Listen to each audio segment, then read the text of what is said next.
memberikan kepada kamu dua pilihan. Apakah engkau memilih Allah atau memilih dunia? Kalau engkau memilih Allah, pada hari ini akan datang kematianmu. Kalau kamu memilih dunia, Allah panjangkan umurmu. Apa kata Nabi Muhammad? Wahai Jibril, sudah tentu aku lebih memilih Allah. Bagiku kehidupan sebenarnya bukan dunia. Kehidupan sebenarnya bagiku ketika ruhku berpindah menghadap Allah subhanahu wa ta'ala. Pergi Jibril membawa kabar tersebut. Kemudian Allah memanggil Israel. Wahai Israel, wahai pencabut nyawa, turunlah kamu ke dunia. Pasang muka yang paling bagus, pasang wajah yang paling bagus. Kamu akan mencabut nyawa makhluk yang paling mulia, yaitu Nabi Muhammad. Kamu cabut nyawa dia, itu pun kamu izin dulu kepada dia. Mau tidak dia dicabut nyawanya? Kalau dia mau kamu cabut, kalau dia tidak mau kamu kembali kepadaku. Turun Israel membawa perintah Allah untuk mencabut nyawa baginda Nabi besar Muhammad. Israel berdiri di depan pintu rumahnya Nabi. Israel tidak berani langsung masuk rumahnya Nabi. Israel berdiri di depan pintu rumah Nabi Muhammad. Israel mengucapkan salam. Assalamualaikum ya Rasulullah. Assalamualaikum ya Habibullah. Assalamualaikum ya Safiyullah. Pintu rumah dibuka oleh Sayyidatuna Fatimah. Sayyidatuna Fatimah putrinya Nabi membuka pintu rumah tersebut. Siti Fatimah berkata, siapa engkau? Apakah engkau tidak lihat ayahku sedang terbaring sakit? Israel menjawab, aku yang memisahkan anak dengan orang tua. Aku yang memisahkan orang tua dengan anak. Aku yang memisahkan suami dengan istri. Aku yang memisahkan istri dengan suami. Aku yang menjadikan anak-anak menjadi yatim. Aku yang menjadikan istri-istri menjadi janda. Aku yang meramaikan kuburan. Aku pemisah antara kehidupan dan kematian. Aku adalah Israel. Allah memberikan mandat kepada aku untuk mencabut nyawa seluruh makhluk, dan aku datang ke sini untuk mencabut nyawa makhluk yang paling mulia, baginda Nabi besar Muhammad. Siti Fatimah lari menangis. Siti Fatimah kembali ke pangkuan ayahnya. Siti Fatimah berkata, wahai ayahku, engkau akan wafat. Wahai ayahku, kau akan meninggal dunia. Israel sudah ada di depan ingin mencabut nyawamu ya Rasulullah. Rasulullah berkata, jangan kau bersedih wahai Fatimah. Wahai Fatimah, ketahuilah, setelah kematianku, engkau adalah manusia yang pertama kali akan menyusulku. Setelah kematianku nanti kelak, engkau adalah manusia yang pertama kali masuk surga setelah aku. Siti Fatimah mengusap air matanya. Datang Israel berdiri di hadapan Nabi Muhammad. Israel berkata, ya Rasulullah, dengan segala kerendahan hatiku, aku datang kemari untuk mencabut nyawamu atas perintah Allah. Aku izin dulu kepadamu, apakah engkau mau dicabut nyawa? Kalau engkau mau, aku cabut.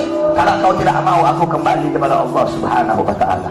Nabi Muhammad berkata, ya Jibril, wahai Jibril, aku belum puas meninggalkan umatku kalau belum diberi jaminan oleh Allah subhanahu wa ta'ala. Nabi Muhammad masih memikirkan nasib kita sebagai umat. Nabi Muhammad pergi menghadap apa? Jibril pergi menghadap Allah. Jibril berkata, ya Allah, kekasihmu Rasulullah meminta jaminan untuk umatnya. Apa kata Jibril?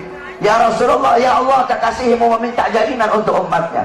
Allah berkata, Allah berfirman, fa'auhallahu ta'ala ala Jibril, basyirhu ya Jibril, innahu awwalu nasin kharijun minal ardi idha bu'isu wa sayyiduhum idha jami'u fabasyirhu innal jannah muharramatun alal umam qabla an tadkhuluha ummatuh. Allah berkata kepada Jibril, wahai Jibril, sampaikan kepada kekasihku Muhammad, dia adalah manusia yang pertama kali akan aku bangkitkan dari dalam kubur. Dia adalah manusia yang menjadi pemimpin seluruh manusia di dunia dan akhirat. Dia menjadi pemimpin kelak ketika hari kebangkitan.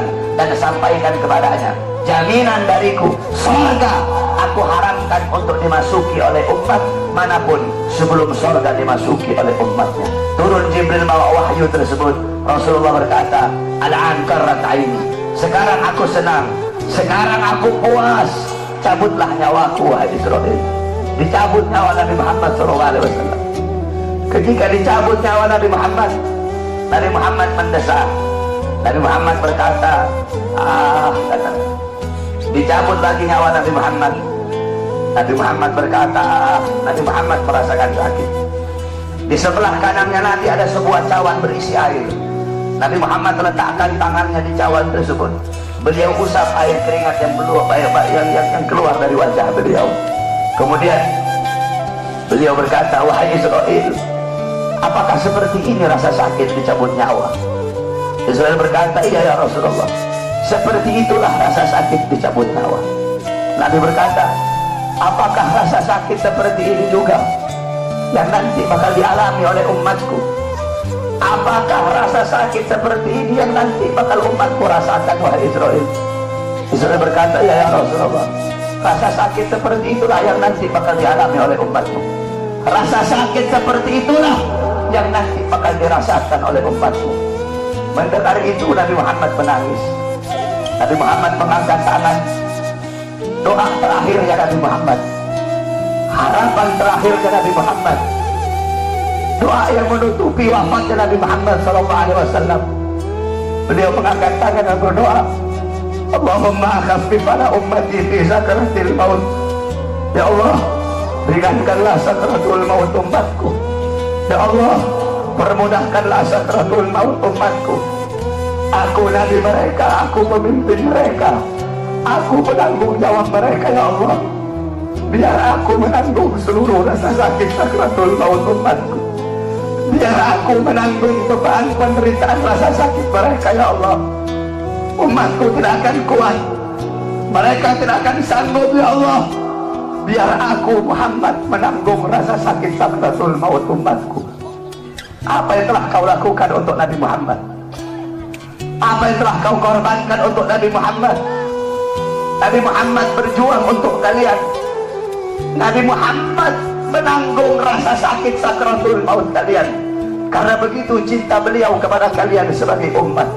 Saya dan kalian, kita tidak bisa membalas jasa-jasa Nabi Muhammad SAW.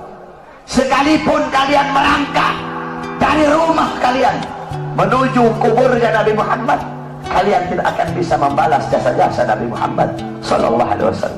Oleh karena itu, saudara-saudaraku sekalian, setelah Nabi Muhammad wafat, banyak para sahabat-sahabat yang tidak kuat hidup. Ada sahabat yang berdoa, ya Allah, cabut kedua mataku. Untuk apa lagi aku melihat?